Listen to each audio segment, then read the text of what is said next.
সুন্নত নয় শুধু দাওয়াতের মেহমান, সুন্নত নয় শুধু খাওয়া শেষে মধুপান, আরো কিছু সুন্নাত আছে তুমি জানো কি?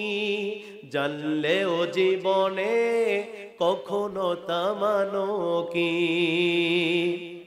সুন্নাত কোরআনের সমাজ বিনির্মাণে বহিরি সকল পথ বাড়িয়ে চলা, সুন্নাত দাওয়াতে দিনের পাশাপাশি ইসলাম রক্ষায় হাতে তলোয়ার তোলা।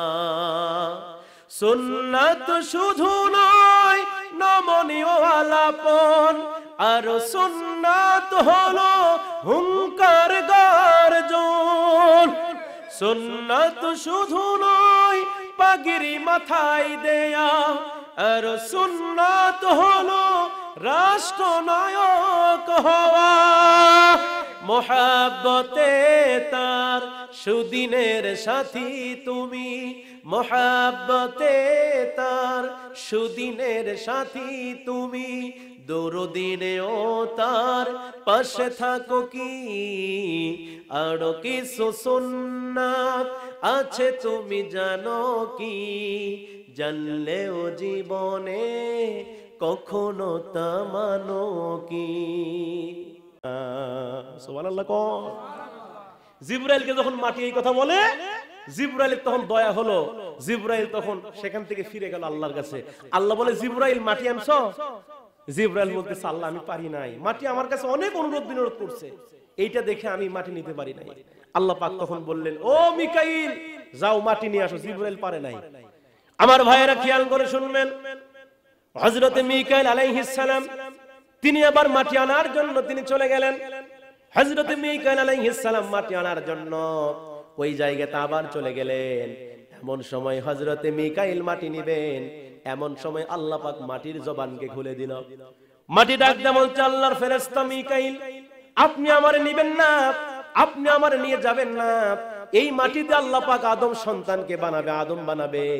এই আদমের উত্তরসূরি যারা আদম সন্তান দুনিয়াতে যাওয়ার পরে মারামারি করার কারণে, আল্লাহকে ভুলে যাওয়ার কারণে, গুনাহের কাজ করার কারণে এই মানুষকে আল্লাহ পাক জাহান্নামে দিবে। ওই জাহান্নামের আগুন সহ্য করার মতো ক্ষমতা আমার নাই, আপনি নেবেন না। জিবরাইলের দয়া, মিকাইলের দয়া হলো, তিনি ফিরে আসলেন। আল্লাহ পাক 3 নম্বর ফেরেশতাকে ডাক দিয়ে বলে, ইসরাফিল যাও তুমি নিয়ে আসো। হযরত ইসরাফিল গেলেন, তিনিও মাটি আনতে পারলেন না, তারও দয়া হলো। সর্বশেষ আল্লাহ রাব্বুল আলামিন হযরত আজরাইল আলাইহিস সালাতু ওয়াস সালামকে লক্ষ্য করে বলছে, আজরাইল যাও যাও তুমি মাটি আনো, আমি আদমকে বানাবো।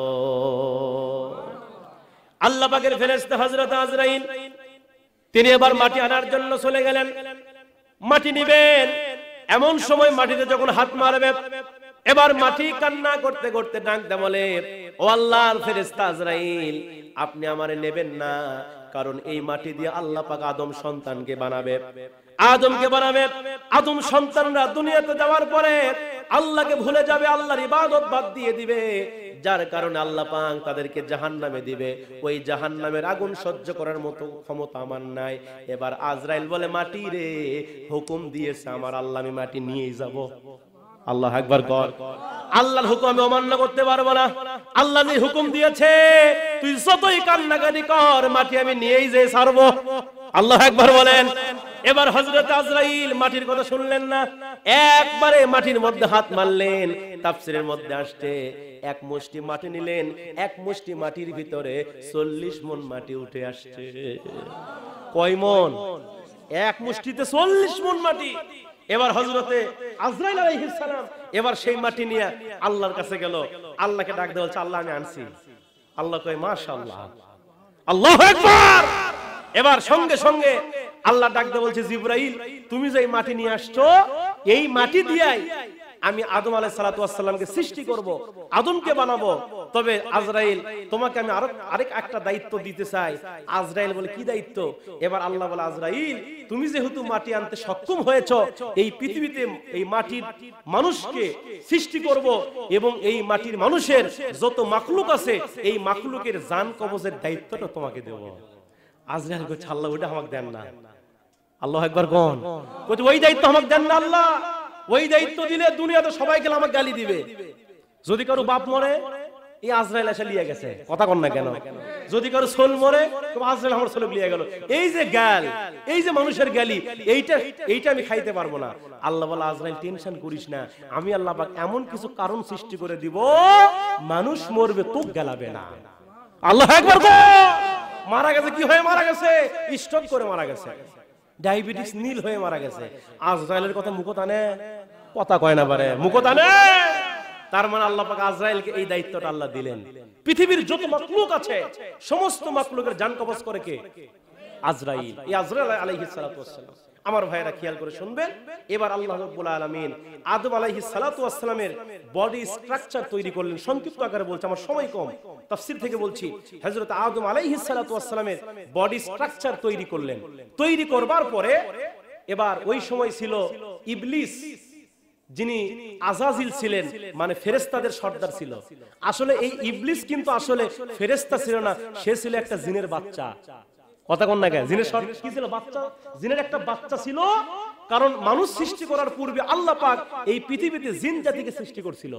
এই জিন জাতি তারা আল্লাহর অবাধ্য হওয়ার কারণে আল্লাহ তাদেরকে ধ্বংস করে দিয়েছেন। কিন্তু এই ছোট্ট যে ইবলিস, এই ছোট্ট বাচ্চা ছিল জিনের, এইটাকে ফেরেশতা মারে নাই, দয়া হইছে। আল্লাহ পাক বলে তাকে রেখে দাও। এই যে তখন থেকে এই ইবলিস, এই জিনের বাচ্চা ফেরেশতাদের সঙ্গে ওঠা বসা করে, ফেরেশতাদের সঙ্গেই থাকে।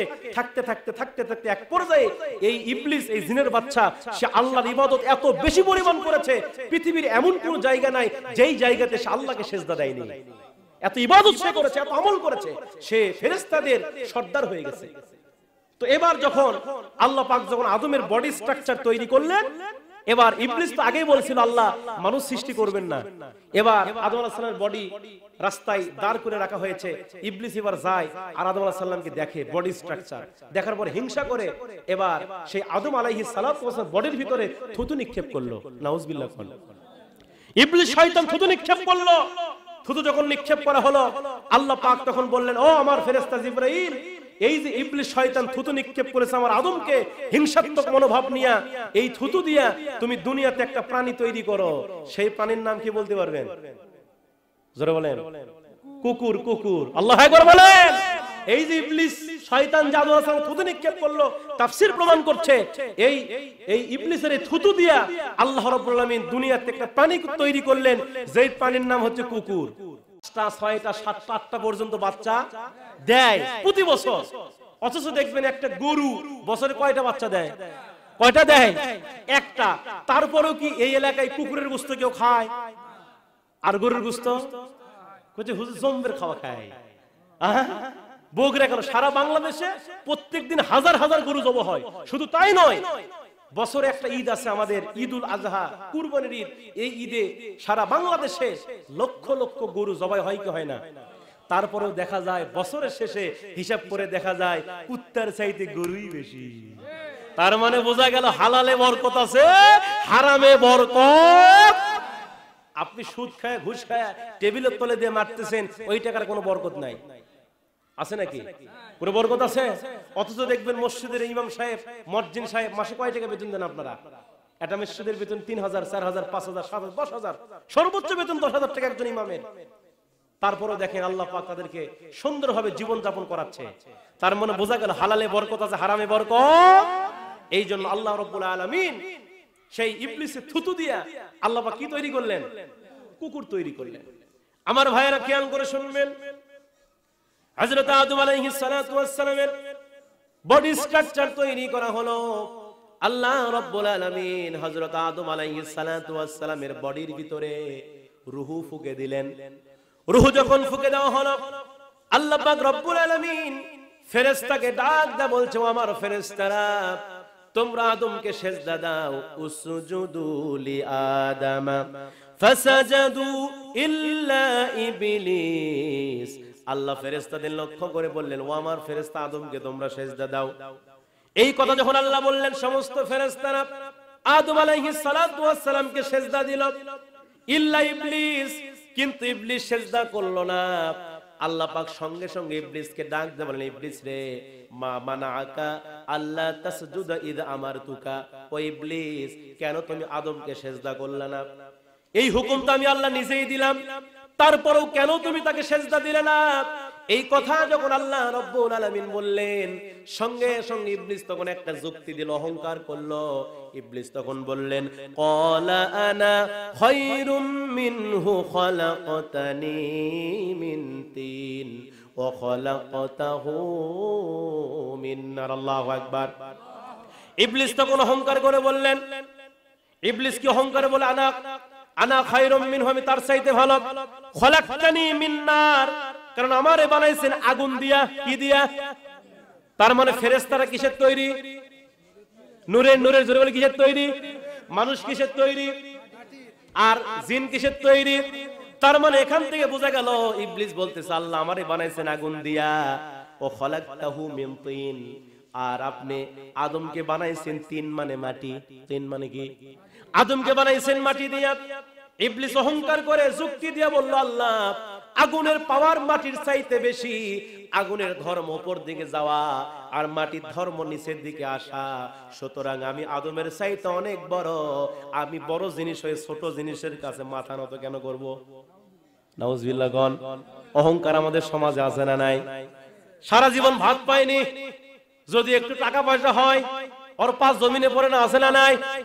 অহংকার করে ক্ষমতার বড়াই দেখায়। আল্লাহ বলে না না, ক্ষমতার বড়াই দেখায় না, অহংকার করো না। তোমার চাইতে বড় অহংকারী ছিল ইবলিস, আল্লাহ পাক তাকে খতম করে দিয়েছে। এই জন্য অহংকার করা যাবে না। ইবলিস অহংকার করলো, অহংকার করার কারণে আল্লাহ পাক সঙ্গে সঙ্গে বললেন, ইবলিস রে তুই আজকে অহংকার করলি, আমি আল্লাহ পাক তোকে এখন থেকে অভিশপ্ত বানায় দিলাম, আজ থেকে তোকে আমি শয়তান হিসেবে আখ্যায়িত করলাম, তোর সমস্ত আমলকে বরবাদ করে দিলাম। ইবলিস তখন কান্দে আর ডাক দে বলে, আল্লাহ আপনি তো আমার সমস্ত আমলকে বরবাদ করে দিলেন, কিন্তু সারা জীবন আপনাকে সেজদা দিলাম, সারা জীবন আপনার গোলামি করলাম, এর বিনিময়ে কি আপনি আমারে কিছুই দেবেন না? আল্লাহ বলে, ইবলিস তুই কি চাস বল? ইবলিস তখন আল্লাহকে বলে, আল্লাহ আমি আপনার কাছে কয়েকটা জিনিস চাই। আল্লাহ বলে, কি চাস বল? সঙ্গে সঙ্গে ইবলিস ডাক দে বলে, আল্লাহ আপনি আমাকে এমন পাওয়ার দিবেন, যে পাওয়ারটা হলো আমি আদম সন্তানকে যেন ডান দিক দিয়ে ধোঁকা দিতে পারি, আমি আদম সন্তানকে বাম দিক দিয়ে ধোঁকা দিতে পারি, আমি আদম সন্তানকে পিছন দিক দিয়ে যেন ধোঁকা দিতে পারি, আমি আদম সন্তানকে সামনে দিক দিয়ে ধোঁকা দিতে পারি। শুধু তাই নয়, আপনার আদম সন্তানের শিরায় শিরায় উপশিরায় যেন আমি ইবলিস প্রবেশ করতে পারি, এই ক্ষমতা আপনি আমারে দান করবেন। আল্লাহ বললেন, দেওয়া হলো। আল্লাহু আকবার। গণ আল্লাহ বললেন, দেওয়া হলো। এই কথা যখন আল্লাহ বলল তোর আমি পাওয়ার দিয়া দিলাম, ইবলিস তখন আল্লাহকে ডাক দে বলছে, আল্লাহ আপনি আমার এমন পাওয়ার দিলেন, এই পাওয়ার দিয়ে আপনার এই আদম সন্তানকে আমি ধোঁকা ধোঁকা দিয়ে জাহান্নামে পাঠিয়ে দিব, সুতরাং আপনি জাহান্নামকে একটু প্রশস্ত করেন, জাহান্নাম একটু বড় করে বানান। আল্লাহ পাককে যখন এই কথা ইবলিস বলল, আল্লাহ বলল, ও ইবলিস শয়তান, তুই বান্দাদেরকে ধোঁকা দিবি, আর আমি আল্লাহ পাক রব্বুল আলামিন আসমান থেকে বান্দাকে রহমত দিয়া বান্দার জীবনের সমস্ত গুনাহ মাফ করে দেব।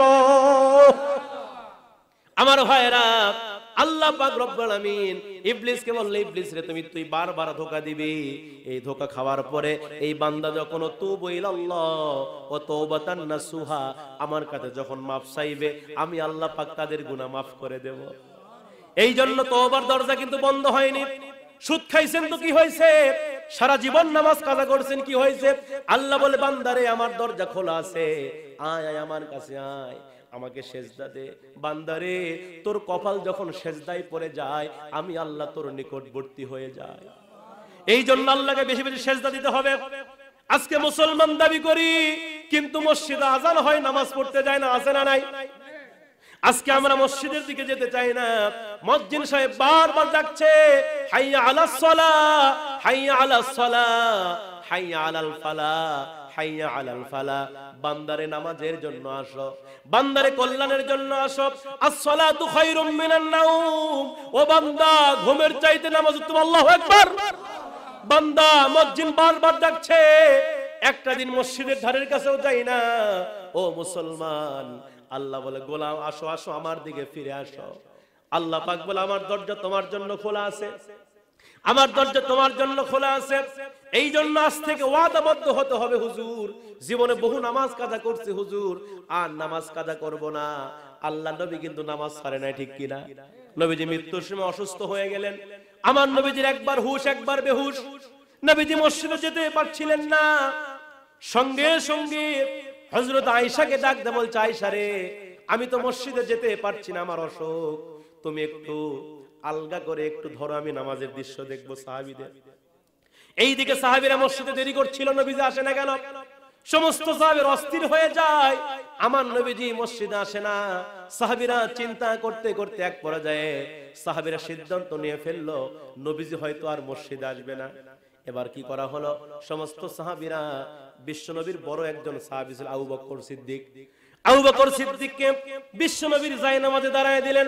নবীজির ইমামতির জায়গায় আবু বকরকে দাঁড় করায় দিয়া সমস্ত সাহাবীরা মুসল্লি হলেন। সাহাবীরা জামাতে নামাজ শুরু করে দিল। আল্লাহর নবী আয়েশাকে বললেন, আয়েশা আমাকে একটু আলগা করে ধরো হুজরাখানা থেকে, আমি একটু নামাজের দৃশ্যটা দেখতে যাই। আমার নবীজি নামাজের দৃশ্য দেখতেছিল, নামাজের দৃশ্য দেখতেছিল, আর চোখ থেকে দরদর করে পানি বেরোচ্ছিল। আল্লাহু আকবার। আমার নবীজির পানিগুলো আম্মা জান আয়েশা চোখের পানিগুলো মুছায়া দিচ্ছিল, আর বলছিলেন, নবী গো, আপনি নামাজের দৃশ্য দেখে কেন কান্না করছেন? আপনার কি কোনো কষ্ট হচ্ছে নাকি? নবী ডাক দিয়ে বলে, আয়েশা রে, এটা আমার কষ্টের কান্না নয়, এটা আমার তৃপ্তির কান্না। আয়েশা তুমি জানো না, আজকে যে আমার উম্মতেরা জামাতে নামাজ আদায় করতেছে, এই জামাতকে প্রতিষ্ঠা করতে গিয়া উহুদের প্রান্তরে আমার দন্দান শহীদ হয়ে গেছে।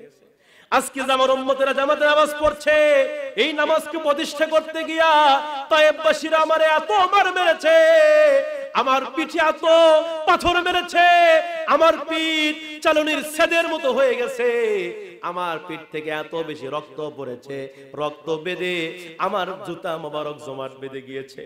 আয়েশা আমি অজ্ঞান হয়ে পড়ে গিয়েছি। আজকে এই নামাজের জন্য আমি কষ্ট করেছি। আজকে আমার উম্মতেরা যে নামাজ আদায় করছে, আমি আশা রাখি কিয়ামত পর্যন্ত এইভাবেই যেন আমার উম্মতেরা জামাতে নামাজ আদায় করে। সেই জামাত আমরা পড়ি না, যে নামাজের জন্য রাসূল রক্ত ঝরিয়েছেন, যে নামাজ হচ্ছে ইসলামের সবচেয়ে বড় হাতিয়ার। as-সালাতু ইমামুদ্দিন, নামাজ হচ্ছে দ্বীনের খুঁটি।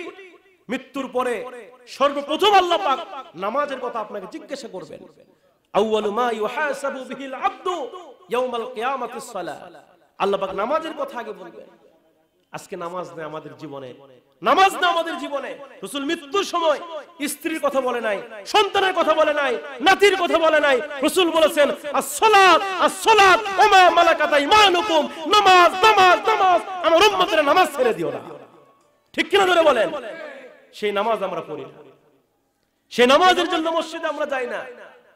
আজকে মসজিদ গেলে মুসল্লি পাওয়া যায় না। এক মাহফিলে সেদিন গেলাম, কইছে হুজুর একটু কালেকশন করেন। আমি বললাম কেন? বলতেছে হুজুর মসজিদের দোতলায় ছাদ দিতে হবে। কয় তলায় ছাদ দিবে? কথা বলেন, কয় তলায়? দোতলায় ছাদ দিবে। আমি বললাম যে ভাই সত্যি করে কথা বলবেন তো, ফজরের সময় কয়জন লোক হয়? কইছে হুজুর এক কাতার। কয় কাতার? জোহরে কয়জন? কইছে হাফ কাতার। আসরে এক কাতার, মাগরিবে হাফ কাতার, এশায় এক কাতার। তো দোতলায় ছাদ দিবেন কেন? কইছে হুজুর বোঝেন না, শুক্রবারে লাগে। কথা কয় না, কথা কয় না, আছে না নাই? এক ওয়াক্ত নামাজ পড়ে না, ওই দেখবেন শুক্রবারে যায় নামাজের সামনে কাতার দাঁড় আছে। কথা কন না কে? আমার পূর্বের বক্তা মাহফুজ রহমান মুকুল ভাই বলল, একটা রোজাও নাই, একটা রোজাও রাখেনি, তারপরেও দেখবেন ঈদের দিনে যায় নামাজের সামনের কাতারে। অর্জুন ঈদের নামাজ। কথা কয় না। যারা রোজা রাখছে, এই রোজা রাখার কারণে আল্লাহ শুকরিয়া তান, 2 রাকাত নামাজ আসমানের নিচে মুক্ত আকাশে পড়তে হয়। আর সারা দিন রোজা রাখলো না, আবার এরা ইফতার পার্টি করে। কি পার্টি? ইফতার মাহফিল। ইফতার কি? খালি ঘড়ি দেখতেছে, 10 মিনিট আগে খালি ঘড়ি, সময় যায় না। এত বড় দিন, ওই 3 বার খাচ্ছে। কথা কন না কে? ওই 3 বার খায়া গেছে, কি ঘড়ি দেখা লাগবে কে তোরে? রোজাদার বান্দাই ঘড়ি দেখবে এত? হ্যাঁ, 14 ঘন্টা 15 ঘন্টা দিন যখন না খায় দেখছি, আর 10 মিনিট সমস্যা আছে। অথচ দেখবেন রোজা নাই, একটা রোজা নাই, আর ইফতার পার্টি করে। এরকম লোক আছে না নাই? আজকে সমাজ কোন দিকে যাচ্ছে? কোন দিকে যাচ্ছে আজকে সমাজ? গোটা পৃথিবী এলোমেলো হয়ে গেছে। নবীজির যে শাসন, সেটা আজকে সমাজে নাই। আজকে সমাজে আলিমদের দাম বেশি না চোরের দাম বেশি? কার দাম বেশি? চোরেরা বুক টান করে ঘোরে, বুকের মতন খুলে দেয় ঘোরে। কথা কন না কে? আর কোরআনের পাখিরা, কোরআনের আলেমরা নির্যাতিত নিপীড়িত হয়, ঠিক কিনা বলেন? সেই দেশে রহমত আসবে? এলা কথা বলে হুজুর রাজনীতি করতেছে, রাজনীতির কথা এটা কথা কোন না কে? ওয়ালা তালবিসুল হক বিল বাতিল, আল্লাহ বলে হকের সঙ্গে বাতিলের সংমিশ্রণ করো না, আর জানা সত্যে সত্যকে গোপন করো, ঠিক কিনা বলেন? মুসলমান তো হবে বীরের জাত, মুসলমান কখনো ভয় পায়নি। ইতিহাস পড়ে দেখেন, এই মুসলমান গোটা পৃথিবীতে নেতৃত্ব দিয়েছে, এই মুসলমান গোটা পৃথিবী শাসন করেছে, মুসলমান আল্লাহ দিয়েছে, তবে আল্লাহ দেয়নি, ঠিক কিনা? সেই মুসলমান কি হলো আজকে তোমাদের? ওমা লাকুম লা তুকাতিলুনা ফি সাবিলিল্লাহ, ওমা লাকুম, আর তোমাদের কি হলো? আর কি হলো তোমাদের? লা তুকাতিলুনা ফি সাবিলিল্লাহ, কেন তোমরা সংগ্রাম করছো না আল্লাহর পথে? ওই সকল নির্যাতিত ফিলিস্তিন মুসলমান মা বোনদের পক্ষে কি হলো তোমাদের? ঠিক কিনা বলেন? এই জন্য মুসলমানের ঈমানকে মজবুত করতে হবে, ঈমানটা মজবুত করতে হবে। বিশ্বনবীর সাহাবীরা খাব্বাবের জীবনে পড়ে দেখেন, ঈমানের কারণে খাব্বাবকে এত নির্যাতন করা হয়েছে। খাব্বাব রাদিয়াল্লাহু আনহুকে কয়লার ভিতরে তাকে জ্বলন্ত কয়লার ভিতরে চিৎ করে খাব্বাবকে শুয়ে দেওয়া হয়েছে। খাব্বাবের পিঠের গোশত মাংস খসে খসে, গোশত তেল খসে খসে কয়লার আগুন নিভে গিয়েছে। শেষ বয়সে খাব্বাব চাদর পরে থাকতেন। খাব্বাবকে প্রশ্ন করা যে, খাব্বাব আপনি চাদর কেন খোলেন না? খাব্বাব বলে, কাঁদতে কাঁদতে বলে, আমাকে এত মার মেরেছে, আমার পিঠে গর্তের মতো হয়ে গেছে। শুধু ঈমান গ্রহণ করার কারণে এই খাব্বাবকে এত নির্যাতন করা হয়েছে। যা আছে মোর সব নিয়ে যাও, ঈমান আমার নিও না। সবাই বলেন, যা আছে মোর সব নিয়ে যাও, ঈমান আমার নিও না। ঈমান আমল না থাকিলে আল্লাহর কাছে পিও না, যা আছে মোর সব নিয়ে যাও, ঈমান আমার নিও না। খাব্বাবের ওই খাঁটি ঈমান পুড়ে গেল দেহটা, খাব্বাবের ওই খাঁটি ঈমান পুড়ে গেল দেহটা। সেই ঈমানটা রক্ষা করতে, সেই ঈমানটা রক্ষা করতে নিঃস্ব হলো জীবনটা। এই ঈমান কত দামি জাহেলরা বোঝে না, যা আছে মোর সব নিয়ে যাও, ঈমান আমার নিও না। আমিন বলে আমার ভাইরা। এই জন্য মুসলমান ভাইরা আমার ঈমানটা রক্ষা করতে হবে সাহাবীদের মতো। নবীজি যখন যুদ্ধের ডাক দিয়েছে, আল্লাহর নবীর সাহাবীরা ঘরের মধ্যে বসে থাকেন নাই। নবীজি মুতার যুদ্ধের ঘটনা মনে পড়ে গেল। রোম সম্রাট হিরাক্লিয়াস, ঐতিহাসিক প্রেক্ষাপট থেকে বলছি, রোম সম্রাট হিরাক্লিয়াস 1 লক্ষ সৈন্য প্রস্তুত করলো মুসলমানদের বিরুদ্ধে যুদ্ধ করতে। আমার নবীজি মুসলমানদের সৈন্য সংখ্যা মাত্র 3000 তৈরি করলেন। মুসলমানদের সংখ্যা ছিল 3000 আর কাফের সংখ্যা ছিল কয় লাখ? তাহলে মুমিন মুসলমানের সংখ্যা বেশি না কাফেরদের বেশি? কাফেরদের সংখ্যা বেশি, কয় 3000 কয় 1 লাখ। আল্লাহর নবী সাহাবায়ে কেরামকে প্রস্তুত করছিলেন। নবী আমার ডাক দিয়ে বলছিলেন, ও যায়েদ তুমি একটু সামনে আসো। নবীজির সাহাবী যায়েদ সামনে গেলেন। যায়েদকে বললেন, ও যায়েদ, এই মুতার যুদ্ধের প্রথম সেনাপতি আমি তোমাকে নিযুক্ত করলাম। এবার আমার নবীজি দ্বিতীয় সাহাবী জাফর বিন আবি তালিবকে সামনে ডাকলেন। জাফর বিন আবি তালিবকে রাসূল বললেন, জাফর মুতার যুদ্ধে তোমার দ্বিতীয় সেনাপতি করলাম। এবার নবীজি 3 নম্বরে আব্দুল্লাহ বিন রাওহাকে ডাক দিলেন। আমার নবীজি বলছে, আব্দুল্লাহ বিন রাওহা, এই মুতার যুদ্ধে আমি তোমাকে তৃতীয় সেনাপতি বানালাম। সাহাবীরা চিন্তার মধ্যে পড়ে গেলেন, একটা যুদ্ধের সেনাপতি হয় কয়জন? জোরে বলেন কয়জন? একটা যুদ্ধের সেনাপতি একজন হবে, কিন্তু একটা যুদ্ধের সেনাপতি 3 জন, তার মানে বিষয়টা ভালো না।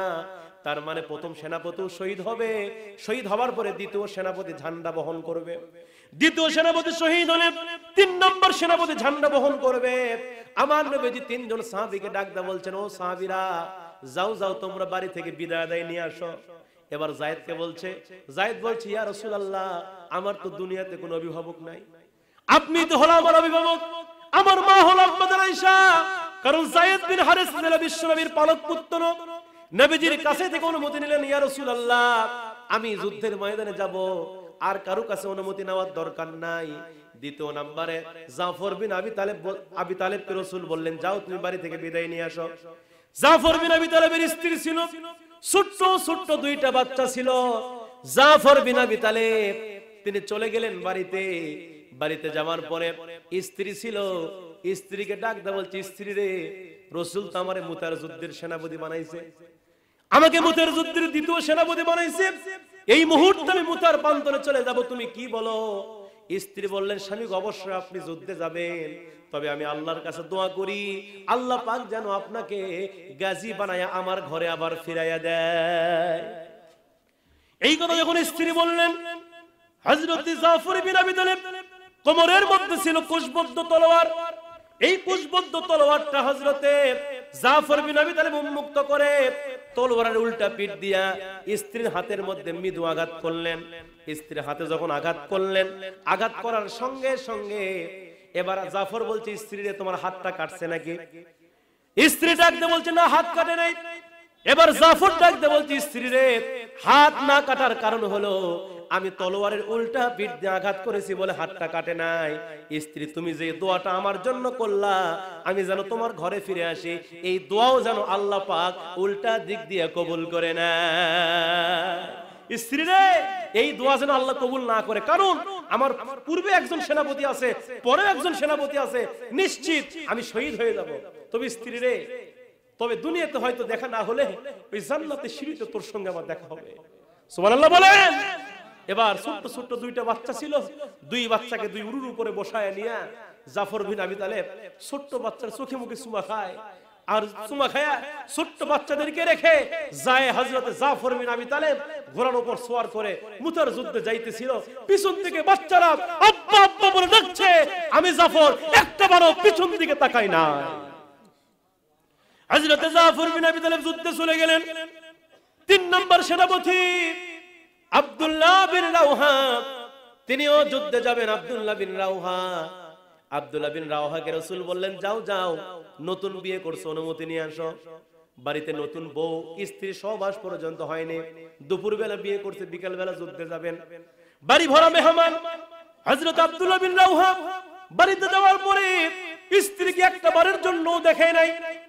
স্ত্রী যেই রুমে ছিল সেই রুমের শিকলটা বাহির থেকে টেনে শিকলটা লাগায় দিয়া হযরত আব্দুল্লাহ বিন রাওহা স্ত্রীকে ডাক দিয়ে বলছে, স্ত্রী রে তোমার কানটা দরজার সঙ্গে লাগায় দাও, তোমার সঙ্গে আমার কিছু কথা আছে। হযরত আব্দুল্লাহ বিন রাওহার স্ত্রী তিনি কি করলেন, এবার তিনি দেয়ালের সাথে দরজার সাথে কানটা লাগায় দিলেন। আর বাহির থেকে আব্দুল্লাহ বিন রাওহা বলছেন, স্ত্রী রে আমি এই মুহূর্তে মুতার প্রান্তরে যাচ্ছি, তুমি অনুমতি দিয়ে দাও, তুমি এই মুহূর্তে আমার অনুমতি দিয়ে দাও। আল্লাহর নবী আমারে মুতার যুদ্ধের 3য় সেনাপতি বানাইছেন। স্ত্রী ভিতর থেকে বলে, স্বামী গো অনুমতি দিব, অনুমতি দিচ্ছি, কারণ যুদ্ধে যাবেন আমি আটকাতে পারবো না, আপনি যুদ্ধে যাবেন, কিন্তু আপনাকে আমি একটাবারের জন্য দেখতে চাই। আমি আপনাকে বিয়ে করলাম কিন্তু আপনার চেহারাটা পর্যন্ত দেখি নাই, একটাবার ঘরের মধ্যে আসেন, আপনার চেহারা খান একবারে দেখবো, তারপরে আপনি যুদ্ধে চলে যান। আব্দুল্লাহ বিন রাওহা কান্না করছে আর বলছে, স্ত্রী রে না না আমি ঘরের মধ্যে যেতে পারবো না, স্ত্রী রে আমি ঘরের মধ্যে গেলে হয়তো তোর সঙ্গে আমার মহব্বত জমে যাবে, আমি যুদ্ধে যেতে পারবো না, স্ত্রী রে তুই আমার বিদায় দিয়ে দে। ওই স্ত্রী তুই টেনশন করিস না, যদি দুনিয়াতে আর তুমি বিয়ে না করো তাহলে আল্লাহ রাব্বুল আলামিনের ওয়াদা আছে, আল্লাহ পাক তোমার সঙ্গে আমাকে জান্নাতে আবার পরিচয় করায়া দিবে। সুন্নাতে নয় শুধু দাওয়াতের মেহমান, সুন্নাতে নয় শুধু খাওয়া শেষে মধুপান, আরো কিছু সুন্নাত আছে তুমি জানো কি, জানলেও জীবনে কখনো তা মানো কি। সুন্নাতে কোরআনের সমাজ বিনির্মাণে বহিরি সকল পথ বাড়িয়ে চলা, সুন্নাতে দাওয়াতে দিনের পাশাপাশি ইসলাম রক্ষায় হাতে তলোয়ার তোলা। সুন্নাত শুধু নয় নমনীয় আলাপন, আর সুন্নাত হলো হুঙ্কার গর্জন। সুন্নাত শুধু নয় পাগড়ি মাথায় দেয়া, আর সুন্নাত হলো রাষ্ট্রনায়ক হওয়া। মোহাব্বতে তার সুদিনের সাথী তুমি, মোহাব্বতে তার সুদিনের সাথী তুমি, দুরদিনেও তার পাশে থাকো কি। আরো কিছু সুন্নাত আছে তুমি জানো কি, জানলেও জীবনে কখনো তা মানো কি। জোরে বলেন মারহাবা। আমার ভাইয়েরা, হযরত যায়েদ বিন হারিসা মুতার যুদ্ধে যুদ্ধ করা শুরু করলেন। যুদ্ধ করতে করতে এক পর্যায়ে যায়েদ যুদ্ধের ময়দানে শহীদ হয়ে গেলেন। যায়েদ যখন শহীদ হয়ে গেছে, দ্বিতীয় সেনাপতি জাফর বিন আবি তালেব যায়েদের সেই কালেমার ঝান্ডাটা নিজে বহন করলেন।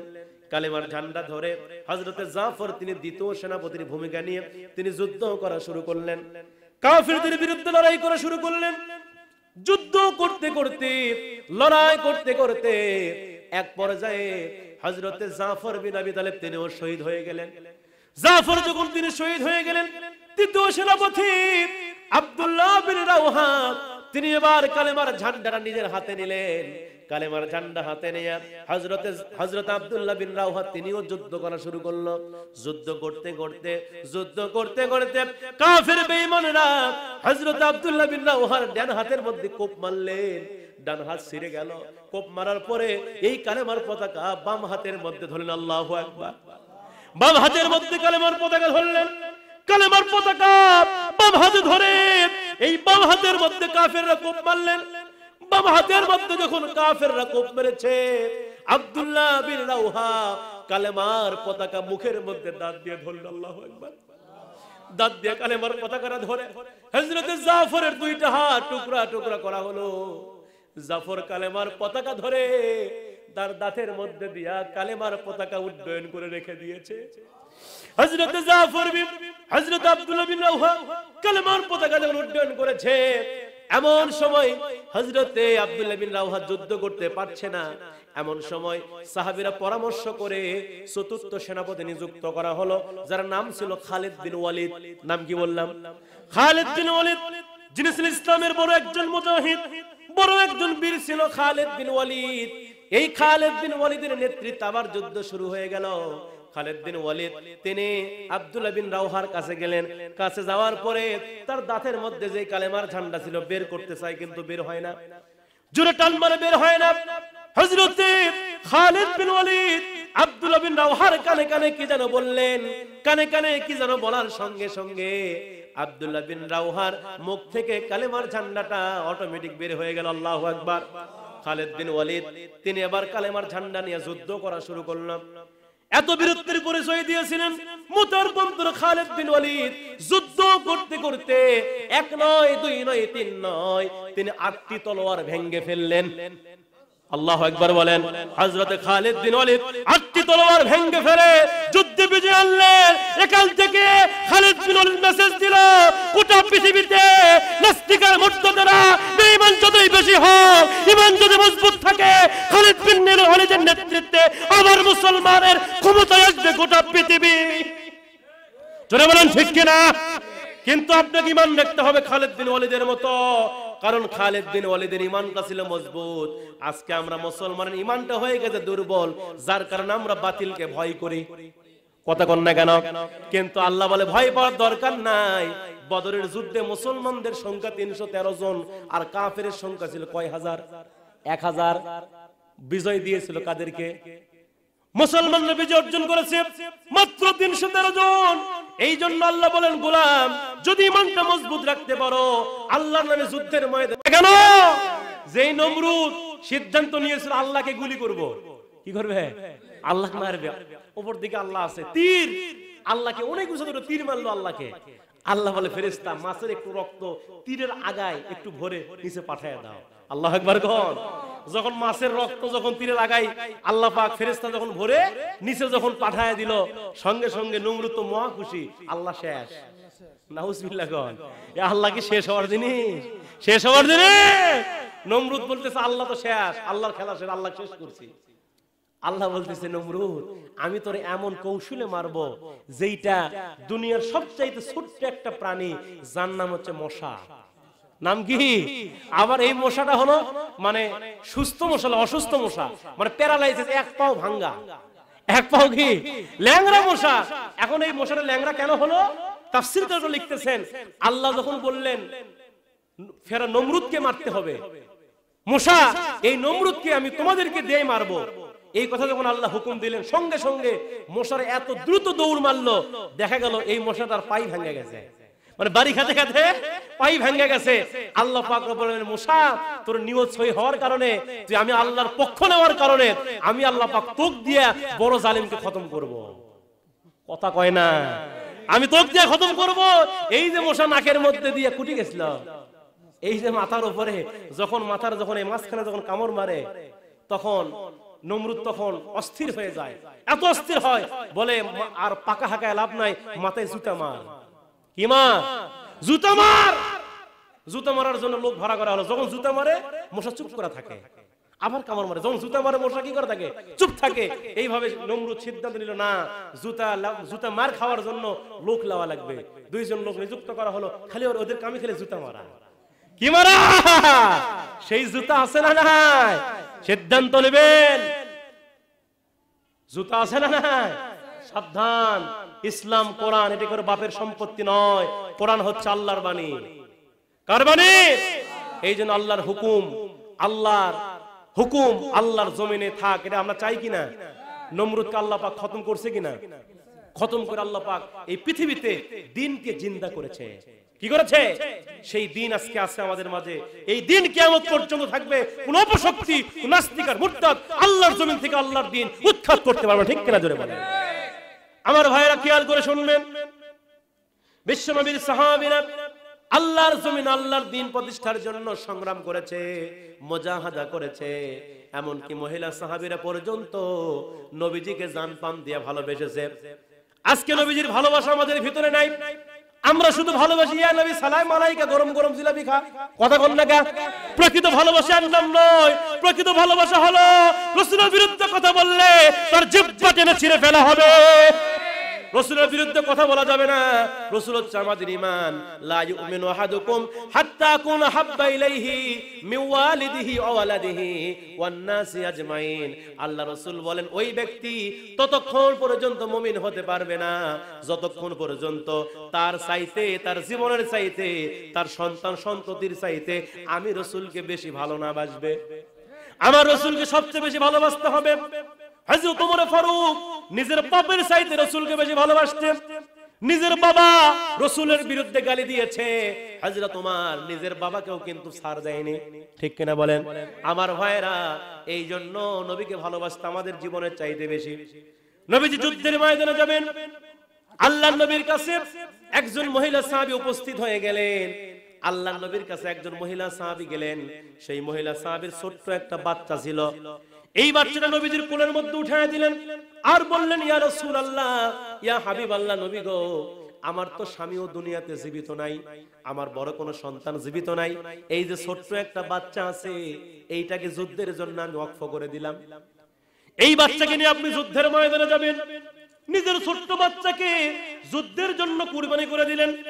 এবার নবীজি ছোট্ট বাচ্চা কোলের মধ্যে নিয়ে আমার নবীজি মহিলা সাহাবীকে বারবার ডাকতে বলছে, ও মহিলা সাহাবী রে, তুমি যে ছোট্ট বাচ্চা দিচ্ছ, এই বাচ্চা তো যুদ্ধ করতে পারবে না, এই বাচ্চা তো হেলমেট পরতে পারবে না, এই বাচ্চা যুদ্ধের অনেক কৌশল বুঝবে না। তোমার এই বাচ্চাকে নিয়ে আমি ঝামেলায় পড়ে যাব। যাও যাও তোমার বাচ্চাকে নিয়ে তুমি চলে যাও। এই কথা যখন নবীজি বলেছে, মহিলা সাহাবী চোখের পানি বের করে হাউমাউ করে কান্না করছে আর বলছে, ইয়া রাসূলুল্লাহ, ইয়া হাবিবাল্লাহ, নবী গো, আপনাকে যখন কাফেররা যুদ্ধের ময়দানে ডান দিক থেকে তীর নিক্ষেপ করবে, আপনাকে যখন কাফেররা যুদ্ধের ময়দানে বাম দিক থেকে তীর মারবে, আপনাকে যখন কাফেররা সামনের দিক থেকে তীর মারবে, এই তীর যখন আপনাকে নিক্ষেপ করা হবে, আমার কলিজার টুকরা ছোট্ট বাচ্চাকে আপনি তীরের আগে ঢাল হিসেবে ধরবেন, আমার সন্তান রক্তাক্ত হয়ে দুনিয়া থেকে বিদায় নিয়ে চলে যাবে, আর আপনি নবীজি বেঁচে থাকবেন। এটাই হলো আমার ভালোবাসা। কেমন মুসলমান তুমি, কেমন মুসলমান, পড়েন, কেমন মুসলমান তুমি, সবাই, কেমন মুসলমান তুমি, কেমন মুসলমান তুমি, কেমন মুসলমান, নামাজের সাথে নাই পরিচয়, মানো না কোরআনে তুমি কেমন মুসলমান। তুমি রমজান এলে রাখো না রোজা, দিনকে করো আঘাত, পয়সা করির নেই তো অভাব, দাও না তো যাকাত। তুমি রমজান এলে রাখো না রোজা, দিনকে করো আঘাত, পয়সা করির নেই তো অভাব, দাও না তো যাকাত।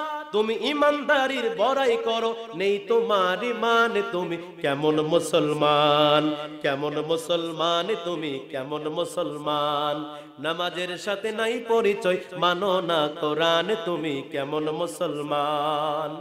তুমি নবীর উম্মত দাবি করো, সুন্নাহ মানো না, নবীর অপমানে তোমার হৃদয় কাঁদে না। তুমি নবীর উম্মত দাবি করো, সুন্নাহ মানো না, নবীর অপমানে তোমার হৃদয় কাঁদে না। তুমি বিজাতীয় সংস্কৃতিতে সপেছ পরাণ, তুমি স্টার জলসা জি বাংলায় সপেছ পরাণ, তুমি কেমন মুসলমান, কেমন মুসলমান তুমি, কেমন মুসলমান, নামাজের সাথে নাই পরিচয়, মানো না কোরআন তুমি কেমন মুসলমান। জোরে বলি মারহাবা। আমার ভাইয়েরা, আমি আর বেশি দূর আগাবো না, প্রধান বক্তা চলে আসবে। আমার ভাইয়েরা, আমি আর সামনের দিকে গিয়ে আমরা আলোচনা শেষ করব। হযরত আদম আলাইহিস সালাতু ওয়াস সালামের কথা কি মনে আছে? মনে আছে? আদম আলাইহিস সালাতু ওয়াস সালাম কি সিজদা করলো না কে? ইবলিস। ইবলিস কে সিজদা করলো না? সমস্ত ফেরেশতারা সিজদা করলো, কিন্তু ইবলিস সিজদা করলো না। আল্লাহ পাক ডাক দেয়, বলে, ইবলিস রে, কেন তুমি আদমকে সিজদা করলে না? ইবলিস তখন ডাক দেয়, বলছে, আল্লাহ, আমি তো আদমের চাইতে উত্তম, কারণ আমারে বানাইছেন আগুন দিয়া আর তারে বানাইছেন মাটি দিয়া। আল্লাহ পাক তখন তার আমলকে নষ্ট করে দিয়ে শয়তান বানালেন। ইবলিস যখন আল্লাহর কাছে চাইলেন, আল্লাহর কাছে যখন চাইলেন আল্লাহ আমাকে পাওয়ার দিবেন, আল্লাহ পাক ইবলিসকে এমন পাওয়ার দিলেন। আমার ভাইয়েরা, কিতাবের মধ্যে আসছে, এবার হযরত আদম আলাইহিস সালামকে আল্লাহ সৃষ্টি করলেন। আদম আলাইহিস সালামকে সৃষ্টি করার পর আল্লাহ পাক জান্নাতে থাকতে দিলেন। সুবহানাল্লাহ কোন? আদম আলাইহিস সালামকে আল্লাহ পাক জান্নাতের মধ্যে থাকতে দিলেন। আদম আলাইহিস সালাম জান্নাতের মধ্যে থাকতে এক পর্যায়ে আদম আল্লাহকে ডাক দেয়, বলছে, আল্লাহ, আমার একাই তো ভালো লাগে না, একাই ভালো লাগে। আল্লাহ বলছে, কি দরকার? বলতেছে, আমার স্ত্রী দরকার। কি দরকার? সুবহানাল্লাহ কোন? আদম বলতেছে, আল্লাহ, আমার সঙ্গিনী লাগবে। এই কথা যখন আদম আলাইহিস সালাম আল্লাহকে বলল, আল্লাহ, জান্নাতে একাই ভালো লাগছে না, সঙ্গী লাগবে। আল্লাহ রাব্বুল আলামিন ওই সময় আদম আলাইহিস সালাম ঘুমের মধ্যে চলে গেলেন। আদম আলাইহিস সালাম জান্নাতে ঘুমাচ্ছেন। আল্লাহ পাক আদম আলাইহিস সালামের বাম পাজরের বাঁকা হাড় দিয়া মা আদমকে সৃষ্টি করলেন। সুবহানাল্লাহ কোন? আদম আলাইহিস সালাম কে আদম আলাইহিস সালামের জন্য হাওয়া আলাইহিস সালামকে সৃষ্টি করলেন। হাওয়া আলাইহিস সালাম আদম আলাইহিস সালামের ঘুমটা যখন ভেঙে গেল, আদম আলাইহিস সালাম দেখতেছে হাওয়া আমার পাশে। এবার আদম আলাইহিস সালাম হাওয়ার দিকে হাত দিতে লাগলেন, ফেরেশতারা হাত টেনে ধরলেন। আল্লাহু আকবার কোন? আদম আলাইহিস সালাম হাত দিয়ে ফেরেশতার হাত কি করে? টেনে আনতেছে। এবার আদম বলতেছে, হাত টানো কেন? ও ফেরেশতারা, হাত কেন টানো? তাকে তো আল্লাহ আমার জন্যই বানাইছে। আল্লাহু আকবার কোন? ফেরেশতারা ডাক দিয়ে বলছে, আদম রে, তোমার জন্য বানালে কি হবে আদম? এখনো কিন্তু স্ত্রী হালাল হয়নি, তোমাকে মোহর দেওয়া লাগবে। কি দেওয়া লাগবে? মোহর না যৌতুক? হ্যাঁ, মোহর দেওয়া কি ফরজ? মোহর দেওয়া কি? একটা বিবাহের মোহরানা দেওয়া কি ফরজ, আর যৌতুক হারাম। কিন্তু আমার বাংলাদেশে মোহর আছে, মোহর বেশি চলে না যৌতুক বেশি চলে? কথা বল না কেন? এই জন্য জামাই শ্বশুরের সম্পর্ক ভালো, হ্যাঁ ভালো না, কারণ আগেই খাইছে 2 লাখ। কথা বল না কেন? 2 লাখ 3 লাখ খায় বসে আছে, আর ছেলে যদি সরকারি চাকরি করে ওই বাপের মোশানি আলাদা। কথা কয় না কেন? মোশানি আলাদা।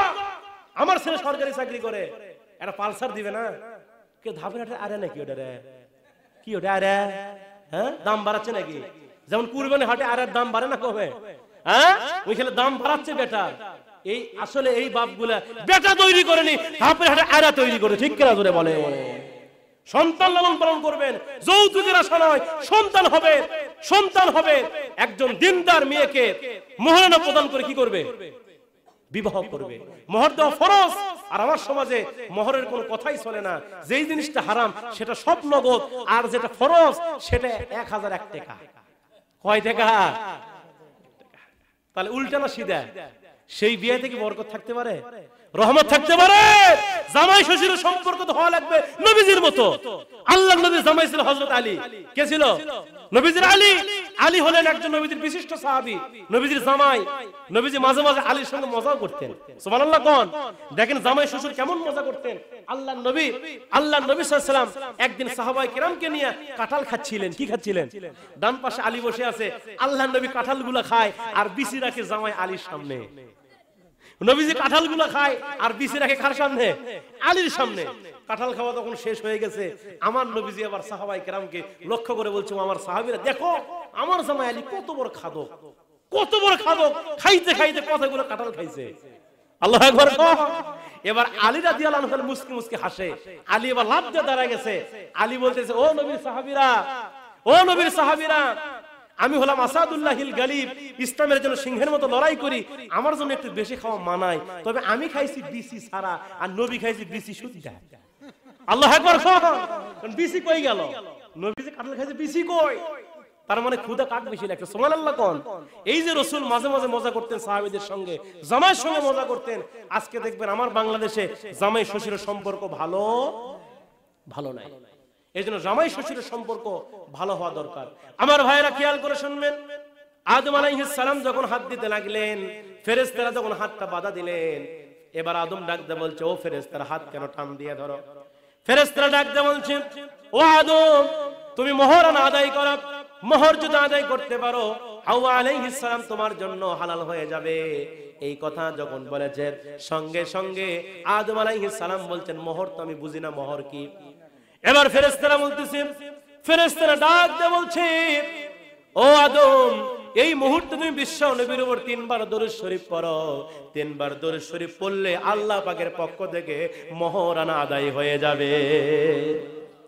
আদম আলাইহিস সালাম তিনি দরুদ পড়লেন, স্ত্রী তার জন্য হালাল হয়ে গেল।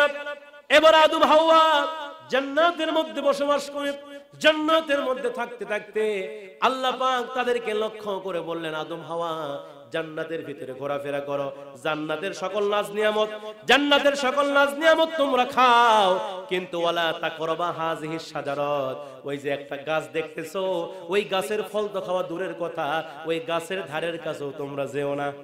কার কথা? আল্লাহ পাক আদম হাওয়াকে মানা করলেন, ওয়ালা তাকরাবা হাযিহি শাজারাত, ওই গাছের ফল তো খাওয়া দূরের কথা, গাছের ধারের কাছেও তোমরা যেও না। এই কথা যখন আল্লাহ বললেন, আদম হাওয়া দুইজন জান্নাতে থাকে। ওই সময় শয়তান আছে না নাই? শয়তান এবং এবার একজন বুড়ি মহিলার সুরত নিয়া হাওয়ার কাছে গেলেন, কারণ পুরুষের চাইতে মহিলাকে ধোঁকা দেওয়া সহজ না কঠিন? কথা কন না কেন? দেখবেন আপনি বাজার থেকে দামি কাপড় নিয়ে আসবেন, সুন্দর সুন্দর কাপড় নিয়ে আসবেন, দেখবেন এক ধরনের মহিলা আছে, তারপরে বলো তোমার থেকে দাম বেশি লিজে। কথা কন না গে? অথচ ওই মহিলা কি করে দেখেন, ওই মহিলাই কিন্তু মার্কেটে যায়, মহিলা মার্কেটে গেলে কিন্তু দোকানদার বেশি খুশি হয়। কন না কেন? এবার বলো আপা বসেন, কি লাগবে? 500 টাকার জিনিস।